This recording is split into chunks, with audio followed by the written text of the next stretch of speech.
Python to carry it, so you can pick something up that's less than 10 pounds, or you can drag something that's around 40 pounds. I'll come carry it. And if you wrap it around, you will kind of resume.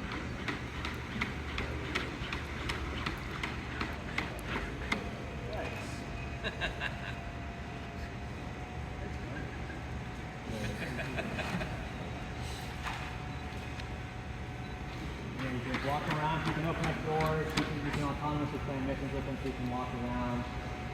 And then also you have an open source Python platform, where if you know how to code in Python, you can basically tell them to do whatever you're capable of telling them to do. I don't know if there's time for you having to use it right now. Yeah. Who wants to drive?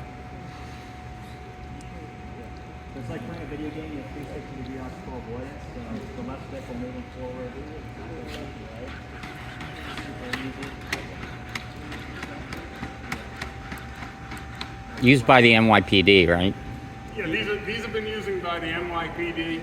We train our local law enforcement in both flying drones in Warren County and in SPOT. Think about, the tragedy at Uvalde a year ago, and think about if you had one of these robots on site. You don't have to send a human being down. SPOT can actually look out of his hand right here, so he can go up and look in the window. All right, we're working with another company. We're helping them kind of prototype a drone now, where it would work in conjunction. Let's say there was an active shooter type situation. We would get SPOT, he would gain the situational awareness. This has worked actually in a couple hostage situations. Police send SPOT in to the room where the guy's holding them. The person lays down whatever weapon they have. They become so enthralled with SPOT, but he has cameras all over, so the police know exactly where that person is.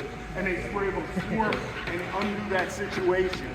So you can use that. A drone we're working with, this prototype for a law enforcement drone, would fly into a place. It can actually fly outdoors and fly indoors, immediately hitting itself. So what would happen is we put a glass breaking thing on the front. We're helping them kind of design it. So this is what our students are involved in. We not only teach you how to use a drone, we teach you how to teach the manufacturers of the future how to improve their equipment.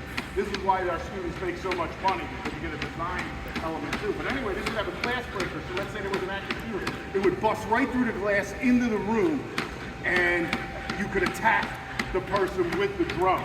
Okay? Because again, if it busts glass, it'll bust their head too.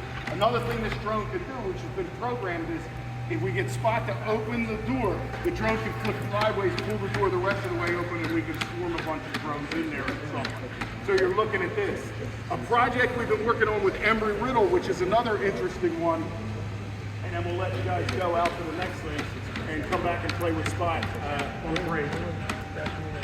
This project is, again, looking at these kinds of situations where we have people, nefarious people with weaponry. We figured out, working with Embry-Riddle, that if we use a certain sensor with camera and you had a firearm hidden on your body, we would be able to see from your heat source from the firearm, we would be able to make this out in a picture.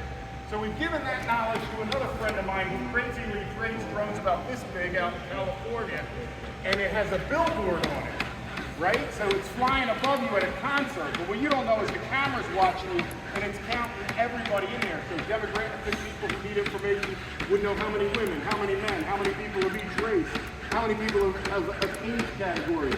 But at the same time, it can be surveilling to see if anybody has any kind of firearm they shouldn't have in a public event. So all this will be happening in your lifetime with these autonomous systems. And so that's kind of what we teach at the college. And again, we work with a lot of manufacturers. We work well with Boston Dynamics so that we have the programming language for SPOT. And again, all of these uses, start to think of where could a machine replace a human? And then think about where does my career need to be so I make sure I'm not one of those humans that just got replaced. Because although it may sound fun to have universal basic income and live in a box somewhere with no purpose, you're going to find a job and a profession that's going to be a wonderful purpose for you going forward. So we're done with our little formal presentation. Again, we'll be here all day to answer questions. Come by. We have a couple of brown robots you can play with, but I know we're going to turn it over